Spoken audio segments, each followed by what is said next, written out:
ആത്മീയമായിട്ട് നല്ല ഉത്സാഹമുള്ളവരെ കാണുമ്പോൾ ഇവർക്ക് എന്തിൻ്റെ കേടാ, ഇവർ ഏത് ലോകത്താ, എന്തിനാ ഇവരിങ്ങനെ ഓവർ ഭക്തി കാണിച്ചു നടക്കണേ? ഏത് ആത്മീയ കാര്യങ്ങളിൽ താല്പര്യം വരുന്നില്ലെങ്കിൽ, ആത്മീയ കാര്യങ്ങളിൽ ഉത്സാഹം വരുന്നില്ലെങ്കിൽ സംതിങ് ഈസ് റോങ്. നീ അലസതയുടെ തിന്മയിൽ പൂഴ്ന്നു കിടക്കുകയാണ്.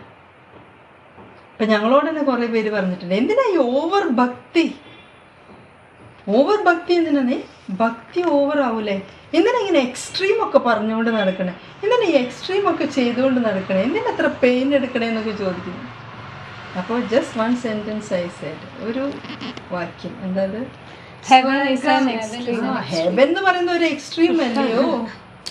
അല്ലേ? ഒരു എക്സ്ട്രീം അല്ലേ? സൗഭാഗ്യങ്ങളുടെ പൂർണ്ണത, പരിപൂർണത ഒരു എക്സ്ട്രീം ആയിട്ടുള്ള സ്വർഗത്തിലേക്ക് എത്തണമെങ്കിൽ എവിടെ വെച്ചിട്ട് എങ്ങനെയെങ്കിലൊക്കെ ഇങ്ങനെ അഡ്ജസ്റ്റ് ചെയ്ത് പോയാൽ മതി അല്ലേ?